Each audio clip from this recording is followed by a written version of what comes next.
AFK Discussion starts now.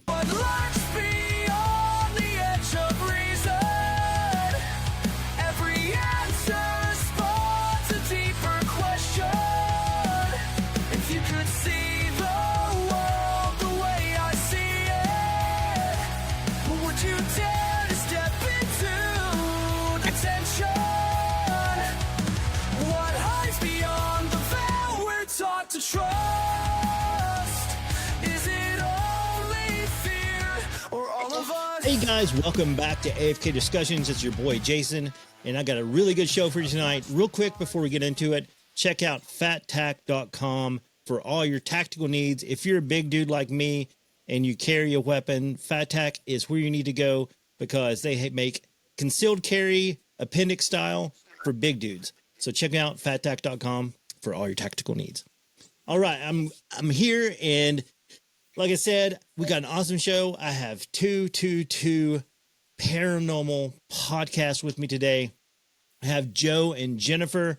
I'm just going to turn it over to you guys. Just tell us a little bit about what you do and what got you into all this.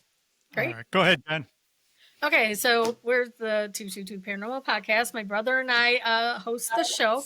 We've been on the air for 10 years now. We've been doing this podcast every week. A weekly show comes out Sunday at 2:22 in the afternoon. We haven't missed a show. Even when Joe had a stroke and I had COVID, we never missed a show. We talk about all things paranormal. We cover people from the ghost shows. We talk about Bigfoot, aliens, cryptids, elementals, lake monsters, anything strange and unusual.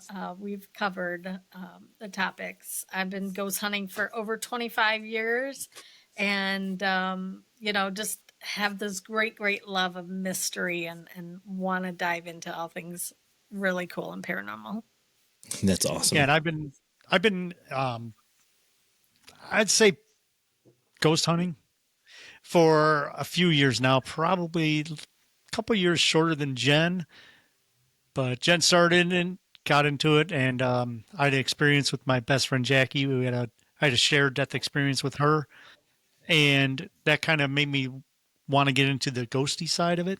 You know, what happens after we pass away. Jen was out ghost hunting, and she's like, you love podcasts. Why don't we start a podcast? I'm like, all right. So I ordered some equipment, and we sat down in Jen's basement on July 4th. And recorded our first show while we were having a family picnic. We were like, hey, we're going downstairs for an hour. We recorded. And since then, we have not repeated one show except for one, the Stanton Freeman interview. We did that on the anniversary of the Roswell incident. And we're always looking for new things to talk about. We cover everything. And that's one of the great things about doing a podcast is you're learning every week. You have to learn something new every week, but we've also interviewed a lot of people. I mean, just about everybody from celebrities to people that walk up to our booth at the conventions. And we love it. We love doing it. We loving the travel. We're loving meeting people every week. We kind of cut back on traveling. We used to do, about 3 to 4 conventions a month. And now we're doing 3 to 4 every 3 months or 4 months. Yeah, that's a lot. 3 to 4 every month. I can't imagine. Yeah, it got to the point where and I was traveling with my best friend's band also. So it got to the point where you'd wake up in a hotel and you're like, what city are we in? Where are we? I don't know. I've been Life there. on the road. You were talking about being so I used to play bass. Well, I still do play bass, but I was in a band and did touring, and life on the road is something else. Seriously, living in a van with some sweaty dudes. Yep. I mean, come on. It's like good people always say, what? Yeah. People always say, "Oh my God, it's so low." You're having a blast. All that you show up at a venue at 3 p.m, so you can play at 11. Yeah. So you set up, you do sound check, and same thing with conventions. We're there at 6 a.m. to set up. Convention starts about 9. You're doing sound checks, all that, and then you're last to leave too. But hey, that's the life, right? That is the life. Yeah, I've done a few conventions with my friend's podcast. I worked his booth, but mainly it was the East Tennessee Bigfoot Conference, which was, I mean, it's a pretty cool thing. It's in Gatlinburg, Tennessee, and it happens every year. But that was pretty cool though. Got to hang out with the hunting Bigfoot guys. That was fun. Yeah. Matt Moneymaker. I mean, say what you will about Matt. He's actually a okay guy, I guess. You know. That's one thing that I noticed when we started getting into this is you think, well, you go to these conventions, it's going to be full of weird people, and it is. That's us. But on air and off air may have different personas, but when you meet people in the paranormal, everybody's nice. I mean, sure, you might have someone that has a little bit more ego, but generally everybody is just nice and everybody wants to talk. Yeah. Yeah, they do. I don't think I've met. Go ahead. I'm sorry. Oh, sorry. I was just going to say, I find that, the paranormal community is, for a long time, really come together as a family and supported each other. I'm not sure if that's so much anymore, but, for a long time, it was a very tight-knit community. You would see people at conventions that maybe you haven't seen in a couple months, and it was like coming to a family reunion. It's a unique community. I don't know of any other, I don't know, like, I don't know how you would say it, convention or community that comes together like the paranormal, because there are conventions every single month somewhere. Yeah. Whether it's a Bigfoot or a ghost or paranormal or, maybe holistic or healing or anything that kind of falls in that whole paranormal cycle. But it's great to be around like-minded people who I've always learned something from every guest that we've had on the show in the 10 years that we've been doing this. Every time we interview somebody, I learn something new, whether it's a technique or a backstory to a location or their personal journey or some history, which I'm big on history, especially the backstories of, some of the haunted places. So, it's I think a lot of people found their people through paranormal conventions, for sure. One thing too is every convention we have someone that walks up to our booth and says, either I've never told someone this before, or they say, no, I've never had anything happen except, and then they go on this line. I'm like, yes, you have, but it's like Jen said, it's a great place for people to come and like-minded people and actually not be afraid that someone's going to ridicule them or that it's like, because we're all weird, Oh yeah. We're definitely. weird and we love it. I am super weird. I'm so weird that I'm nerdy with the paranormal, but I'm also nerdy with nerd things like comic books and stuff. So you were talking about no egos, like at the conferences. So I haven't, in the paranormal world, I haven't met anyone that's really been kind of, egotistic, but at a comic book convention, I met Anthony Daniels once. I was actually working the conference doing photography. And Anthony Daniels, who was C-3PO in Star Wars, he like yelled at me to he's like, delete that picture. I'm like, I'm with the conference. He says, I don't care. You cannot take my picture unless you pay for it. I'm like, oh my gosh. Okay, dude. Yeah. Yeah. But yeah, it got, I got real nervous because I thought he was going to like throw fists or something. I'm like, slow down, dude. You're like 70 or something, Yeah. You don't want to you don't want to fight me. Come on. I would just lay down and get beat up by C-3PO because that would be a good story to tell. Yeah, exactly. You should have said, who are you? No. Yeah. Don't you know who I am? Yeah. But anyways, that's a funny story. I always like to tell people. It's the funny ones we remember. Yeah, definitely. We had now the coolest, real quick, the coolest guy I've ever met though was Burt Ward. He was awesome. Oh yeah. So, yeah. He was Robin. Robin, yeah, from Batman. He was super cool. Yeah. We had our first convention we went to 1,000 years ago. The first one out of town, I should say, because we did have one here in town, but was a UFO, a MUFON show. And it was in Erie, Pennsylvania, in the convention center. And that building's huge, and it's all glass, you know. And we were at our booth, and this gentleman come up, and he was all paranoid. He's like looking at the microphones, and then he's like, "Are those on? Are those on?" I'm like, "No, not yet." But I said, "Do you want to sit down and record?" And he said, "No."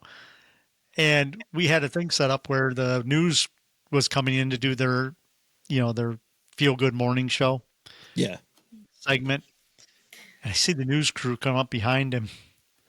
And I didn't say nothing. And he turns around, sees the cameras, and he literally ran out of the building. Full and you could throttle. see him, the big windows, you could see him running down the sidewalk away from the building. We're like, that was our introduction. That's so funny. So, so you were talking about in your investigation. So Jennifer, I think you've been doing it longer. What got you into investigating? Well, I always had this love of mystery. When we were little, my dad had a UFO experience when he was a young man. He was probably 24.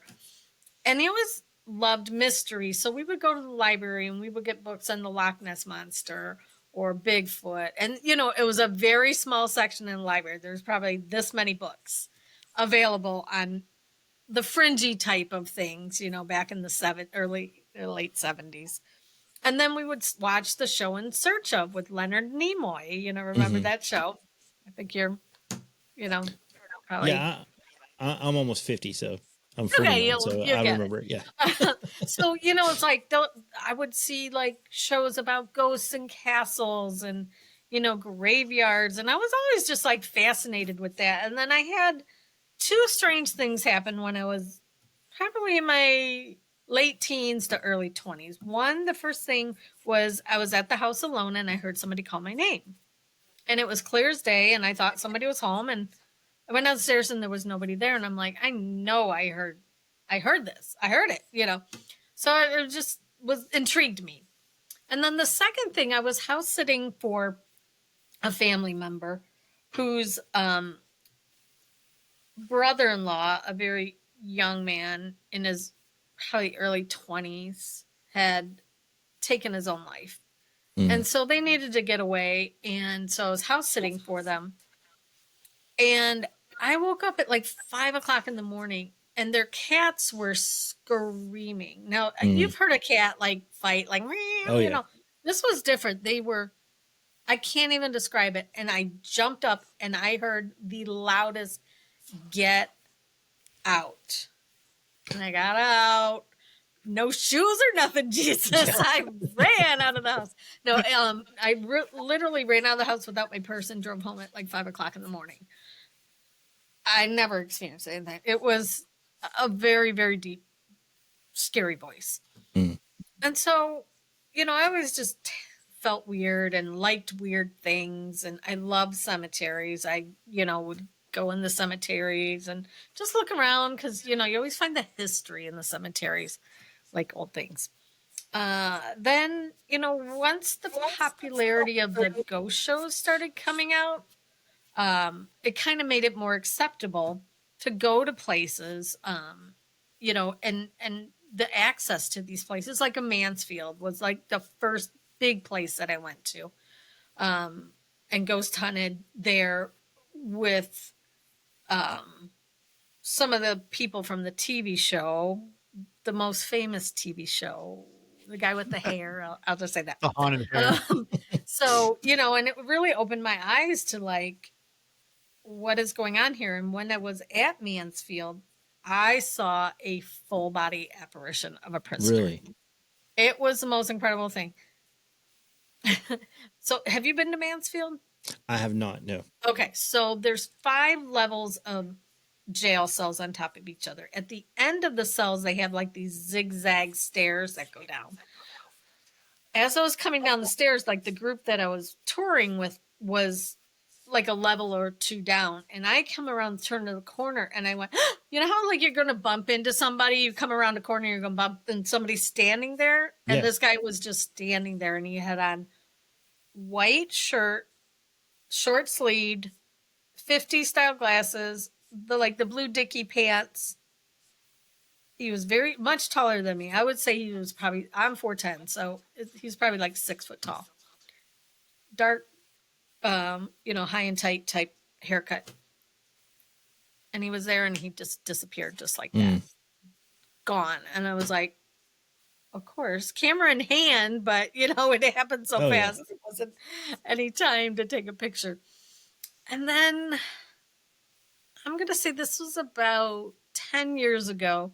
I had an elderly neighbor who lived across the street, and I would wave to her. I never really sat down and had a conversation with her. I talked to her once. She had saw my dad. I was having a picnic at my house, and she had saw my dad and thought my dad was my dad's brother because her husband worked with my uncle. And she's like, "Is that Jim?"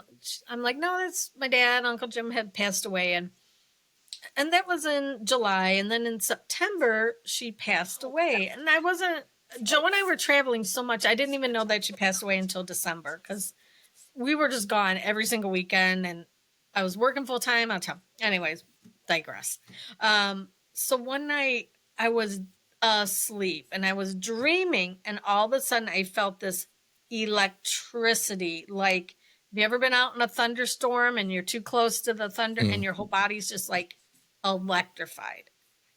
And I woke up, and it woke me up out of my dream, and I rolled over, and she was standing in my bedroom. The interesting part, and now I'm getting goosebumps, and I'll tell you right now, like, if you watch behind me, sometimes you'll see shadow figures going from, this is my like spare bedroom, and this is my bedroom back here in the hallway. And you'll see shadows walk through. So if you, I'm going to keep an eye out now. Keep an eye out. So she was in like a milky white form, and full detail, but not solid. And she was just standing there looking at me, and I couldn't understand why. And it didn't scare me. I was just like shocked, like, why is she in my bedroom? So I didn't know if she just came to say goodbye, or she was just checking in, or what it was. And I was like, I rolled over to like process it, because it just didn't make sense to me. Like, and then I rolled back, and she was gone. Yeah. And so I felt really bad about that for a long, long time. Like, I had a lot of guilt, because I should have said something to her, like, "Are you okay?" Or, "How you doing?" or anything. And,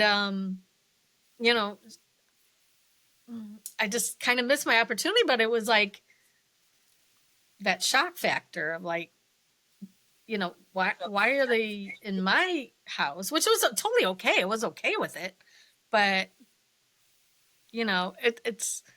it's really interesting experience when you see a full body apparition, because sometimes you think you're prepared to react to how it's going to be when you do it or see it, and it's totally different. You're like, what's going on?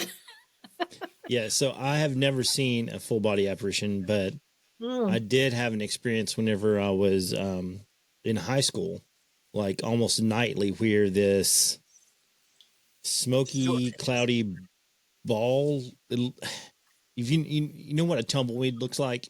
Yeah. Imagine that, but like, it'd like move and twist and like blacker than black. I'd wake up, like, it would seem like almost nightly, and it'd be like over my face. And then I was terrified at first, and it got to the point where I was so annoyed, I would like swat at it, because I'm trying to sleep, and it would like disappear into the corner of my room. And so that's the only sort of apparition I have ever seen. But yeah, that's, I can imagine seeing a full body apparition is something else. I mean, I hear, sounds like something walking up my stairs and nothing's there. I mean, I'll hear stuff, but not really see stuff. So well, Joe and I were in my house. This is, oh gosh, a long time ago. And we're standing just like right here. It's like between my kitchen and my dining room. And we were just standing there. It was like, maybe 5 o'clock in the afternoon. It was light out, and we're just chit-chatting about the show or whatever we were kibitzing about. And a shadow came right between us. Really? So dark that it blocked out like our sight between us, and it went right into my kitchen and out the window. And we were like, what just happened? Like, what just happened? It was so crazy. Like, Yeah, that's what do you think shadow figures are? What do I think they are? Yeah. I don't know. I mean, some sort of, I guess, spirit or apparition. I don't know. Because I mean, do you think maybe it's like doesn't have enough energy to fully take form, and so it's just like the shadowy entity. I know I've heard a lot about the Hat Man phenomenon, which is like a black entity with a brimmed hat, but I don't think that's the same thing necessarily as a shadow person. I really don't know what to think of shadow people. Yeah. So I mean, what do you think they are? Well, I think they're, I don't know. I have two things. Like, either it was never human and it's just some kind of entity or spirit. But then I was thinking, I don't know, because I go down rabbit holes, but I was thinking, like, is the shadow, once the spirit energy moves out of that space it's in, is the shadow just like the black hole or like the sonic boom, I guess you would say, of once the energy passes through? Like, I don't know. It's like this great debate. Like, is it energy? Is it something darker? Like, spiritually darker? Is it human, non-human? Is it an elemental, perhaps? Yeah, so I mean that's one of those things you don't know. I mean, there's the this talk of like a veil between our world and another, right?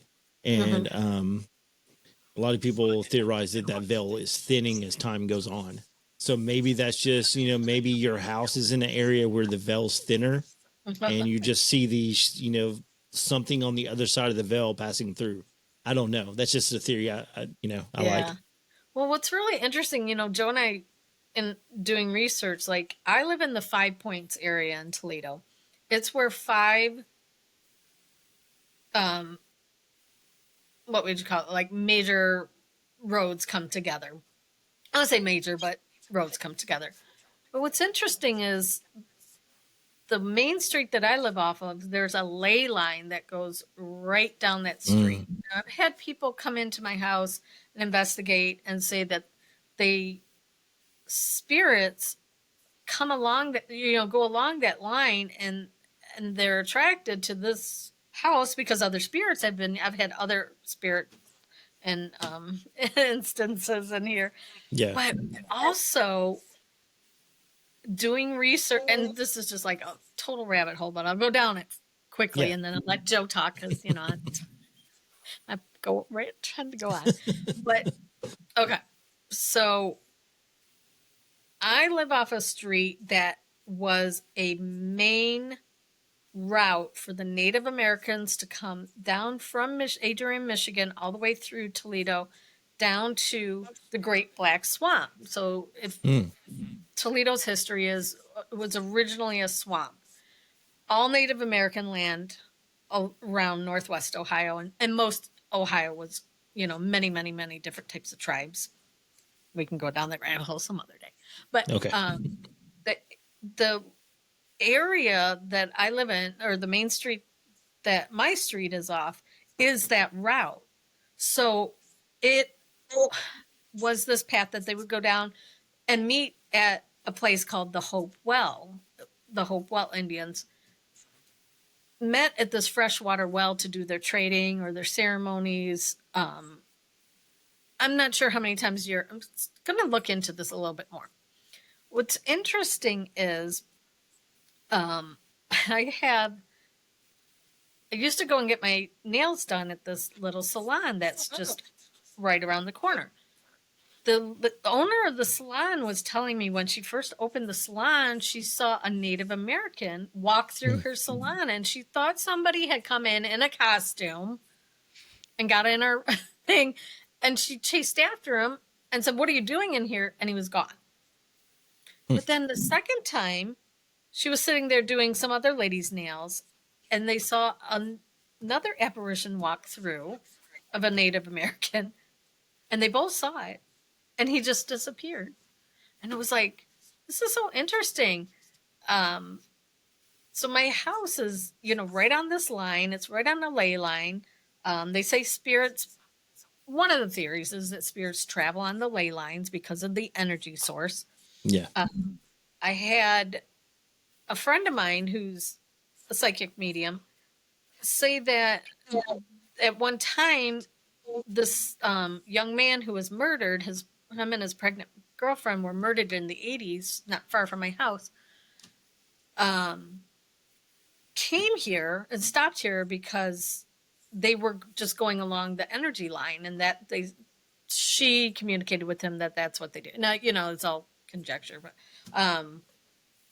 it's just really interesting because there's so much paranormal activity in this area. We've had other friends who have, ghost hunting groups and have helped residential cases around here, and like very bizarre cases and strange and sometimes terrifying cases right in this area. And I'm like, I don't know. Is it because of the land? Is it the ley lines? Is it that spirits are just drawn to people who are open to spirits? I don't know. They could have camped out where my house is, where the land is. Sometimes they follow the water sources too. I'm near a creek. Joe has a creek behind his house. It's just, I don't know. It's interesting. There's so many different theories on that. Definitely. Is it the house? Is it the land? Is it the spirits? Is it the energy? I don't know. Yeah, I don't know. The ley line theory is though. That's a pretty strong theory because I've always heard that too. That the ley lines, spirits follow those. So we know that animals follow the magnetic lines. If you look at any older deer trails or animal trails or following creeks, which they say water is energy, you can match those up with some of these energy grids, and those are, where they go and where they follow. So it's interesting theory. Yeah, okay, I'm going to stop talking and I'll let my brother talk. All right, Joe. So let's so you've been investigating I guess a lot less time than your sister here. So I want to ask you, what is probably the most terrifying experience you've had? Nothing. No, I don't. It's funny because I always say, well, I don't get scared. I've woke up to a shadow figure in my house, standing over me while I was sleeping. And like Jen said, when she saw her neighbor's apparition, you never know what you're going to do when you see him. Yeah. Like when I woke up in the middle of the night and there was a shadow figure leaning over my bed, one hand on the bed. I just looked at him, he disappeared, and then I spent the next half hour, 45 minutes going, okay, if light came in this way, it would have caused this or that. But so I like to say I don't get scared. Yeah. One time. There's always that one time. Yeah. Me and Jen were on the road, of course. And we were in Pennsylvania. And we asked the guys, hey, is there anything close by we can go check out? And they're like, you got to go see the Black Cross. And we always end up at cemeteries anyways. So the Black Cross is a cemetery that was donated by a farmer when yellow fever came through and a lot of the railroad workers passed away. The church wouldn't allow them to be buried in the churchyard. So this farmer gave them the land, and the reason they called it a Black Cross because they made a cross out of the railroad ties. And it's not there anymore. The historical marker is still by the road, but you go there now and it's basically like a 5-gallon bucket of cement turned over, and that's the marker. But we were there, and it was such a strange place. It was real small, about 100 yards off the road. Closest house was probably a quarter mile away. And it was just weird because you had a sense that the trees were watching you. Mm. And we heard voices. Jen heard a baby crying, stuff like that. And that's more of an elemental thing when you hear babies crying. But we were standing there, and I saw this log, probably about a 3-foot stump. I pointed at it and told Jen, "Hey, look at this." I turned back, and it was turned into an apparition of a guy jumping out of the woods at me. And it looked like someone was just jumping out of the woods at me. And I mean, he had the gray wool pants on and the red shirt, he had the flip-it style hat, and his skin was real ashen. And it was real fast, just like bam, he was there. Mm-hmm. And I probably jumped about 2 foot. My adrenaline was pumping, so I can say I was that scared the heck out of me. And I was like, "Jen, did you see that?" She's like, "No, but I saw you jump." And of course, we weren't videotaping or nothing because, we're professionals like that. Yeah. And it was just one of them. That's when the most stuff happens, though, when you're not videotaping. Mm-hmm. Right? Yeah. Yeah. And I always thought, well, that was my first full body apparition. But then I was thinking way back when I worked at a factory, I saw a girl standing on a conveyor that you can't really stand on because it's just tubes, rollers. I remember that. And it's like, why couldn't I remember that I saw that girl? But then when I saw this other full body apparition, it kind of made me think about, wait a minute, I did see that. Mm. So that is really the only time I was scared. I've had weird feelings. We just investigated a place that just opened up called Mortuary Manor here in Toledo. It's an old funeral parlor that was actually closed a month before we were there. Really? They were still doing autopsies and all that in there. And I did have a few feelings I never felt before. The one, I felt sick on my side at this one spot. I've never felt that before. You hear people, "Oh, yeah, I feel sick," Yeah. And then also one other thing that happened to me was I got a cold spot, which, you go in, when we're investigating, we're usually in old, dirty, dingy old buildings anyways. But this is a pretty clean environment. But it was almost like walking into a cooler at a restaurant or walking into a beer cave or whatever. Like a solid wall of cold. And I got that feeling. And that's something I've never felt before. People say, "Oh, I got a cold spot." Now I know what they feel like. Because we got that. And we were talking about shadow figures earlier. And even with cold spots and shadow figures, one of my theories, now shadow figures could be a bunch of different things, but one of my theories is maybe it's the absence of energy. Because as energy goes down in vibration, it gets colder. And I think that shadow figures or cold spots could be that the spirits are there and they're draining the energy out of the ether, you want to call it, out of the area. And I think that it's just the absence of energy is what we're feeling. Yeah. Because the spirits are trying to draw that energy out of the air. Yeah, that makes sense. Yeah. That's just one of my theories. I mean, you mentioned the Hat Man. The Hat Man's been being seen since like the 1400s. Yeah. So who knows what this is? We don't know. Yeah. I don't, I mean, yeah, who knows? Mm-hmm. I mean, because, the 1400s, I mean, I was trying to think, because whenever I think of the Hat Man, for some reason, I think of Jack the Ripper. I don't know. Yeah. I just get that figure in my head. Yeah. So. And yeah, there's cave drawings of shadow figures that have hats on. Really? So, well, maybe I shouldn't say cave drawings. Maybe I'm going a little far with that. But there's cave drawings. There's figures, but we don't know if they were shadow figures or if they just drew them that way. But they didn't look human. Yeah. And then there's actually paintings from like the 1400s. That's why I brought that up, because there's paintings with a Hat Man in them. Really? Huh. We'll send them to you afterwards. Yeah, definitely. I'm very interested to see that. Yeah. Mm-hmm. Yeah. I did not know that. But I mean, very it's interesting. Yeah. people think that a lot of this stuff is modern, but a lot of the paranormal stuff goes back prehistory. Oh yeah. You know, Yeah.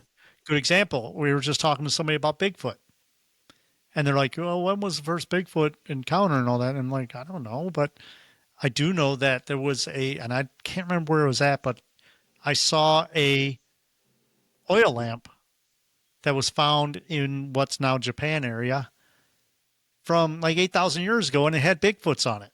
Yeah. You know, so who knows?" Yeah. There's all kinds of mysterious artifacts that have like dinosaurs on them. And, Yeah. dinosaurs weren't supposed to be around whenever humans were making pottery, but there they are, Mhm. So who knows? I mean, it's just, there's a lot of weird stuff in history. We did a show on Halloween about vampires. And there's this one legend that goes into the story of Cain and Abel and how, Cain killed Abel and then God put a curse on Cain. And a lot of people believe that Cain was the first vampire. Okay. Because he had to, survive off blood and he could never die. And, Oh, okay. so yeah. Yeah. Well, I just published a book, The History of Vampires. So. Oh, really? Awesome. Going on. Yeah. So, I'm very, very fascinated by vampires. Like, I love vampire movies. I've seen a million of them. I have my favorite, but. So real quick, what's your favorite vampire movie? Underworld. Underworld, really? That's a good one. That is a good one. Yeah. So remember I was saying I'm a big nerd. So back in like high school, I used to play a role playing game, which was like D&D. Except it's called Vampire the Masquerade. And the movie Underworld is very similar to that game. Like the premise, like the vampires and werewolves and stuff. Yeah. So yeah, it's just really interesting because when I started my writing career, I was living in Los Angeles and I moved home to Toledo and I really wanted to write the story of living in the big city and coming back to the small city. And so I had this great fascination with stuntman for some reason. And so one of the stuntmen and actors that was in the movie Underworld, I actually got to meet and we went out a couple times and I flew out to California and we hung out and a couple of times. So it was really interesting. So it made him base my character off of him and his career. Cool. And, it's that franchise. I love it because it's just sleek and modern and, you got the grunginess of the werewolves and the cool and sleekness of the vampire culture. Yeah. But it's, it's interesting if you really dig into the history, it goes very, very far back. You're talking definitely deep into Belarus and Romania and these Eastern European countries, which are, so rich with folklore and legends and lore and superstitions and even like the Jewish folklore. They have the Strigoi, which is also a vampire entity. And in Asian folklore also there's vampires. I can't remember their name, but they're weird because they hop. I don't know if you've researched them. Yeah. They're called the hopping vampires. Yeah. Yeah. So. Yeah, it's really, you could deep dive into that. Yeah. And, I again love the mystery of it. I love that. Is it real? Is it a real thing? There are people who are living that culture right now. They claim to be vampires. Joe and I spent some time in New Orleans, so it's a huge coven down there. Scene of the vampire culture down there. We had a really interesting experience in have you ever been to New Orleans? I have, yeah. I haven't now. I've been to New Orleans, but I haven't ventured out at night to see the real New Orleans, if you will, We had really, really strange things happen to us there. So one is we were down at Muriel's. Now it's the famous expensive restaurant where they have the guy who died and they have a little table for him and for his ghost. And so we were having my birthday dinner there, which is 2/22 is my birthday. So that's why we have awesome. the podcast 222. Yeah. But it's also in numerology. If you start seeing 222, it's an indication you're going to have a paranormal experience. Really? I did not know that. Yeah. So we're there. And Joey, you tell him about the fog. Oh, the fog? Yeah. Yeah. We were standing outside. We went to the seance room and all that and got our pictures and all that. And we walk outside and we look down the road and there's this fog coming off the Mississippi. And it's just climbing up the road. And there, the stories, whenever you're in the paranormal and they say, oh, there's a fog, it's like, that's when the weird stuff happens. Yeah. It's like all kinds of stuff have happened when fogs roll in. And it was the weirdest thing because it literally was rolling in. It was like just a wall coming at us. And it was the coolest thing. It was like it was an entity coming at you. Mm-hmm. So strange. And it's weird because they do say vampires can turn into mist. So yeah. And it's the thing is too, we supposedly were talking to a vampire there, but we just came out of that restaurant that has the seance room, and you walk in there and there's Egyptian art on the wall and it's all red and just very interesting. And the city itself, you have such a mixture of voodoo and vampirism and religion and spirituality, everything mixed together. So you never know what you're going to run into. Yeah, definitely. Mm-hmm. So and go ahead. I'm sorry. Oh, I was just going to say the other really weird thing that happened when we were there. So my cousin lives there and she took us, we were, fascinated about the Hurricane Katrina that came through. Mm-hmm. So she took us down to the lower 9th ward, which, the wall, it was like 20 feet crested. The ocean, came over the barrier wall and all that. We went down there and this was 10 years. Was it 10 or 15 years? 15 Close years to 10, after it happened. It was so eerie. You felt like a million people were watching you and there was nobody there. The buildings were still, the ones that survived were still up, still had like the X's from the firefighters on it. It was just like it was frozen in time.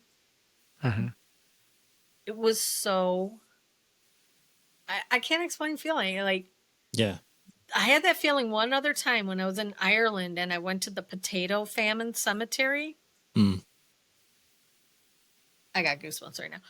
I just felt like there were just people staring at you. You couldn't see them, but you could feel it. Same feeling in New Orleans. So bizarre. It's very odd. It's like going to Gettysburg. You just feel the history and you feel the energy in the air. And even, they were building new houses. Like there was probably 4 or 5 new houses that were built. And even though they were new, they felt so out of place. It's almost like the spirits were pushing that energy away.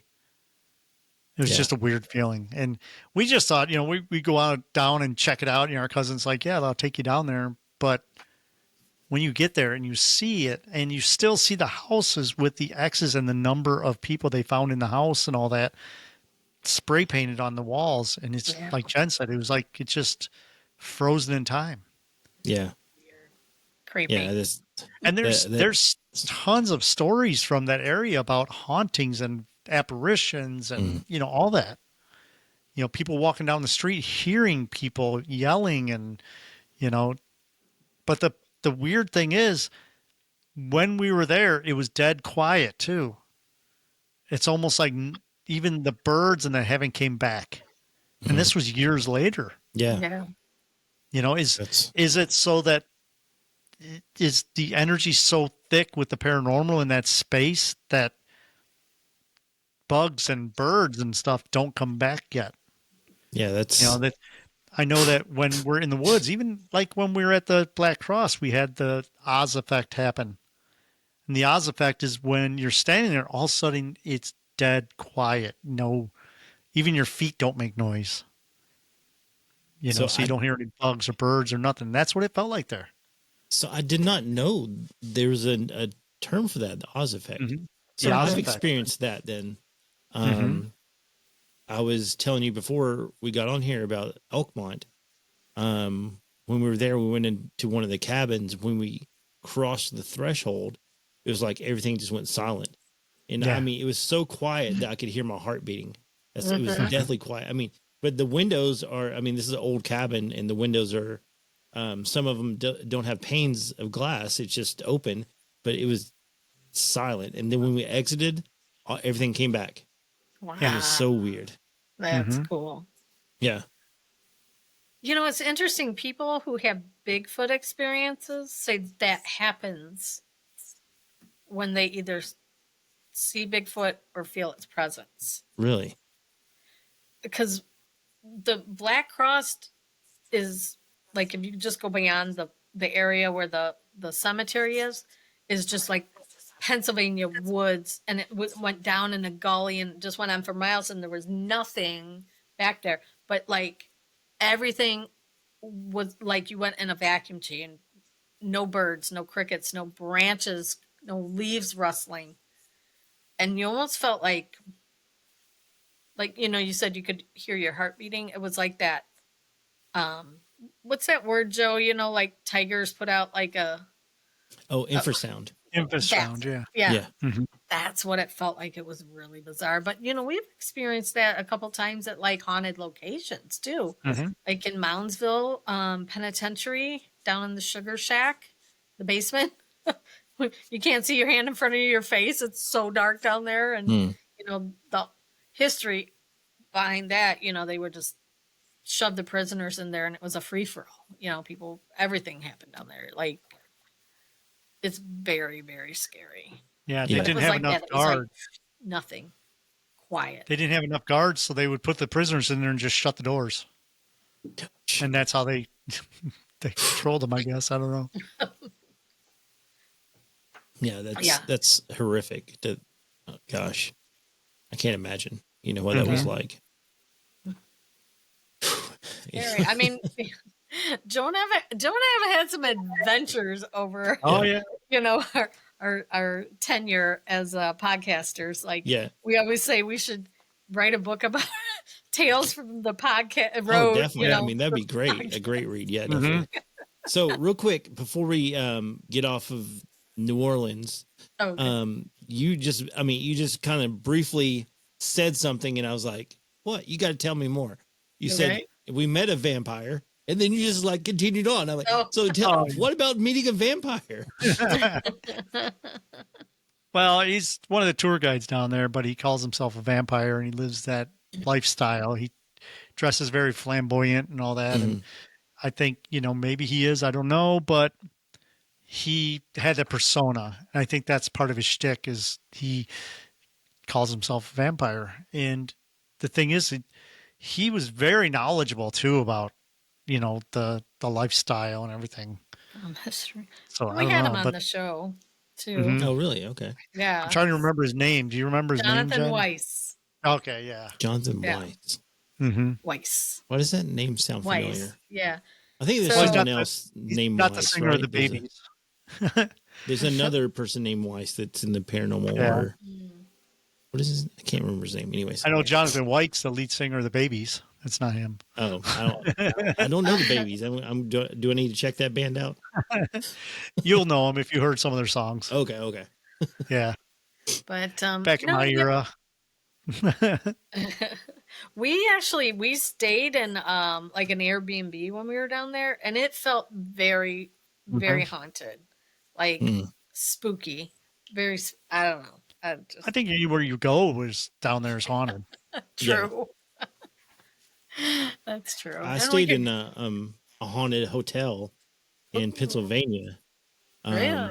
On a work trip. Yeah, I was with one of our scientists, and I got there and I was like, this place is haunted. I just knew, you know, instantly.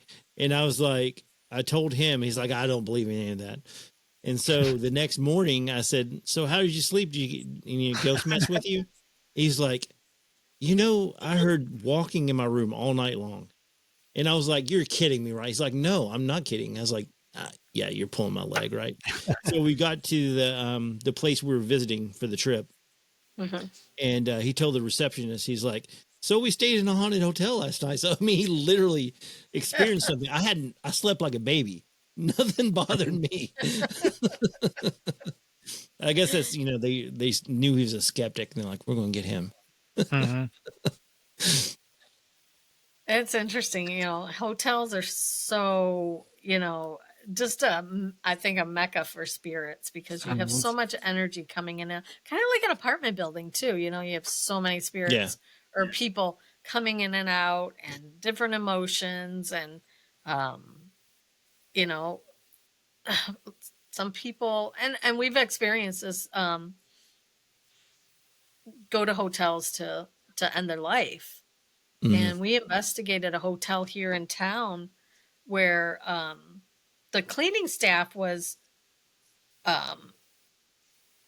shook up because one, they had to go into that room and, they would rent that room out. But every time they would go in that room, they'd have weird feelings. Like they'd open the curtains and they come back and the curtains were closed, or they would clean the windows and then come back and there's handprints on the windows. So, they were really scared, but they were also seeing a woman in a white gown. They called her kind of like a ghost bride walking on the 4th floor. And it's a brand new hotel. But what's really interesting is it's right next to a creek called 10 Mile Creek, which was a route for the Native Americans to take. Also in downtown Sylvania, which is right next to Toledo, the first serial killer in Ohio, he had murdered his wife, chopped her up, tried to cook her remains in his backyard. And this is back in the 1800s, when they would just have fires and things like that in their backyards. He threw her head in the creek next to the hotel.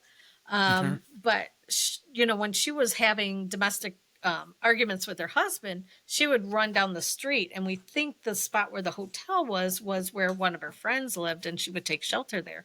So they think that she's possibly showing up in that hotel because that was either a safe haven for her or she's running from her husband. And we had investigated the spot where the house was where she was murdered, and we got full body apparitions. We got this, serial killer talking to us, looking for her by name. Just really odd and unusual case. He ended up being tried and hung in the gallows in Toledo in I'm going to say 65 or 67. Don't quote me on the exact date. And buried in a pauper's field, but we don't know where because all of the records from the early days of the courthouse and the gallows in Toledo were lost in a fire sometime, I think around the 1900s. But it's really strange because the 10 Mile Creek runs all the way through, and then it kind of coincides with the Native Americans would come down that creek and then come down the main road that I live on. And we found out that serial killer used to live on the street that's off of my street that the Native Americans used to walk down. So it was like this big circle of the strangest tales of Toledo paranormal. Yeah. I still think that room probably shows up at my house too. Yeah. I still think that Olive, the wife, is up in that 4th floor in that one room because you can see when you open the curtains, you look right down right where her house would have sat. And the staff will go in, and one of the rules is they have to shut the thin curtains in all the rooms to this day, when I drive past there, I always look up at that room, and the curtains are always open. Really? And the staff doesn't know, that's one of the things the staff always says, we can't keep those curtains shut. And I think that's Olive standing there looking down at where her house is. Now, that kind of makes you wonder, because obviously that hotel wasn't there, and it wasn't 4 stories. It was either the railroad yard or the cabin next to the railroad yard, which is in the same lot. The hotel wasn't there. So why would she be on the 4th floor? If you think about it, she should be on the 1st floor. Yeah. Because in her time, it would be the house. So, why is she up there? And if she is at the window looking down, is she seeing the Ace Hardware, or is she seeing her old house? Yeah. See, that's a big thing. So it goes into the whole, residual haunting is, I mean, it doesn't seem like that would be a residual, because, obviously she's traversing up more stairs to get to the top floor. Yeah. I don't know. That's puzzling. Yeah. Yeah. I thought maybe she was on that floor because, and this is just a theory, I can't say for sure, but whoever the cleaner was, maybe she was going through something domestically or something, and she was maybe trying to follow her or prevent her from being hurt, or maybe she felt comfortable because it was another young girl of her age that she would appear to. Yeah. Yeah. We also got some interesting I don't want to say communication, but some direct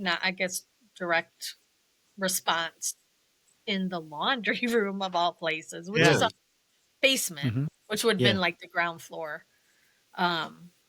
Just asking him, if there's somebody here, can you make a knock? And it was like direct answering to us, like, are you Olive? Are you running from your husband? Are you scared of him? Is he still chasing you? These kind of questions we're asking. And it was answering every time that we would reach out to her.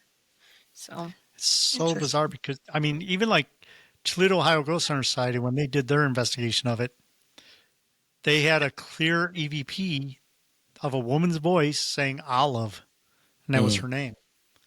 Clear as day. I mean, it's so cool, but yet you think, is she still living that? If she's answering, and if she's doing, like I said, we don't know if she's reliving that all the time, or if she understands that time has passed and she's just there.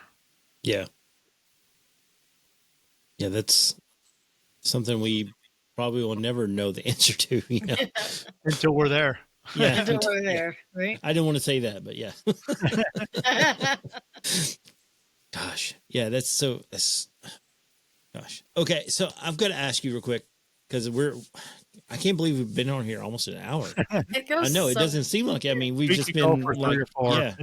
yeah. You'd have to shut us up. Unfortunately, it is almost 10 o'clock, and I have to get up at 6 in the morning for work. So, but before we go, I want to talk to you a little about your books. Okay. So I know you did the vampire book, but also you have one. Hold on, I have notes over here. What is it called? The Haunt of It All, Ohio. Yes. So tell me a little bit about that. Sure. So Ohio's slogan is Ohio, the heart of it all, because Ohio kind of sort of has a heart shape to it. And, we've been traveling all over Ohio, Michigan. There's so many haunted locations in Ohio. And we kind of think it's kind of like that. It's just the heart, the haunt of it all, right? So we have Native American. We have a huge history, long, tens of thousands of years of Native Americans living on this land. At one time, there was 20,000 Native American mounds. So we have that. We have a huge limestone and salt quarry underneath the Great Lakes. And then we have the Great Lakes. We have the Great Black Swamp that is now Toledo. So I never knew that Toledo was built on a swamp. Mm-hmm. Really? Yeah. And the That's Native very interesting. Americans were afraid to go into it because of the bad spirits. Mm. So they would avoid it, or they would do things to protect them. And, it could have been folklore that just because it was dangerous. There was, swamp gases that would kill people. There was disease-borne mosquitoes, maybe some wild animals. I don't know. But, we just have this really strange, we have Bigfoot encounters, UFO sightings all around. We have huge, just haunted history, cemeteries, schools, libraries, theaters, and a deep concentration of, the history of the Underground Railroad. That route came right up through Ohio, through Toledo, across Lake Erie into Canada. So that was one of the main routes. So you have deep spiritualism. You have pioneers that came in and, had to deal with some of the Native Americans. There was a lot of conflict there. There was the War of 1812, the French Indian War, the War of Toledo. So I'll go on. I'll stop rambling. But as I wrote the book, I just wanted like a guide. So it's by county, all 88 counties, there's haunted locations. I did some of the back history to some of these locations because, somebody could tell you, hey, this place is haunted, but why? Is it the building? Is it the land? Is it the people? What makes a location haunted? So I put a lot of that in the book. That's really cool. Yeah. Yeah, I love it. So, I mean, I haven't had an opportunity to spend much time in Ohio. I've been through Ohio all the way to Michigan. So I've been through Toledo. Okay. But I don't think I've ever stopped in Toledo. I have been to Cincinnati a few times. Okay. And actually I had an uncle, he lived in Tryon. Is it Tryon, Ohio? Is that correct? I don't know. Maybe I'm, but yeah, so, it's very fascinating. So I was wondering, so since you are pretty close to Michigan, now what about, dogman? Is there any dogman stories in Ohio? Mm-hmm. Yeah, in Defiance, Ohio, in the 70s, there was a sighting of a dogman. So they do, I don't know if they still have it, but they were having a dogman symposium there once a year in Defiance, Ohio. But, especially if you go into Michigan, there's been sightings. There's been sightings like just at the Michigan border of a dogman. The Upper Peninsula, many sightings up there. It's very forested, very rural. There's, Bigfoot sightings, but I don't know. A dogman is it's just this really unique cryptid. I don't know if you would call it a cryptid. I don't know. I don't like the term dogman because I mean, I don't know. I just, I love werewolves. I'd rather just call it a werewolf instead of a dogman because I don't know, dogman seems kind of, I don't know, it just seems silly to me sounding. I don't know. But so now I'm not good with geography. So is Bray Road close to like the Ohio area, like the Beast of Bray Road? Is that? No, that's in Wisconsin. That's in Wisconsin. Okay. Mm-hmm. I was thinking it was in. But what's interesting though is Michigan Wisconsin links to the Upper Peninsula. Okay. So if there's a little clan of dogmen, I'm sure there's got to be some kind of breeding population if it's a true and real thing, just like Bigfoots too, Sasquatches.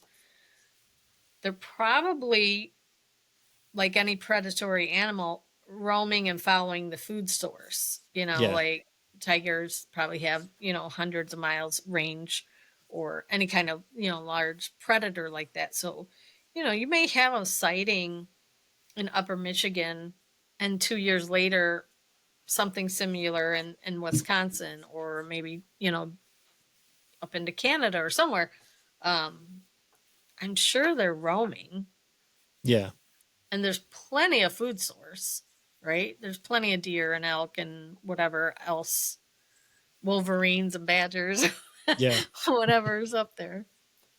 Yeah, that's just very interesting. I was just thinking, since you guys are, fairly close. Toledo is Toledo right on the border between? Okay, that's what I thought. Yeah. Yep, it sure is. Yeah. Yeah. It's quarter mile. I'm quarter mile from Michigan. Okay. Yeah. Yeah. And we spent a lot of time in Michigan. We had a dog or a Bigfoot sighting, in July, not even a couple miles from Joe's house. Really? It was along a railroad track. There was a hunter and his son, his 11-year-old son. They were out, and it was early, but I was going to say it was later in the morning. So it's probably between, I'll say 10:30 and noon. And they were going along railroad track, and they spotted this creature walking along the railroad tracks. It's very marshy up there. At the spot that they saw it, it's next to this place called Dog Lady Island, which is a whole nother paranormal story. I can tell you another. That's very weird. Yeah. Dog Lady strange. Island. Yeah. Yeah. We did a show about it. You'll have to listen. Yeah. But, I will. But, these are credible, people. They're not out. They weren't out to try to make $1 million or sell their story or anything. They were pretty shook up about it. But, there are the next weekend, my sisters and I, we all drove up there, and we spent 3 hours looking for Bigfoot, trying to find it. And the whole time we were on the wrong road for 3 hours. That's so funny. Oopsie. But no, it was fun. It was an adventure. But, it's not the first time that, Bigfoot's been sighted right at the Toledo, border, within 5 mile radius of us. So yeah, that's come on up. You awesome. might see him, right? Yeah, maybe. See some maybe I'll ghosts. get lucky. Yeah. Let's go to some haunted locations. I was telling Joe before we got started, I don't know if you're on here yet, but I'm actually going this Friday to the Brushy Mountain State Penitentiary to do an investigation. Yes. So, you'll love it. Yeah. So we got, I have a podcast coming down from Pennsylvania. He's going to join me. And so we have it from 9 p.m. to 4 a.m. So yeah, it's going to be intense. Good luck, man. That place is really cool. I know. I heard, I've watched a bunch of YouTube videos, and then it's been on numerous TV shows. So yeah, I'm very excited. Yeah. Yeah.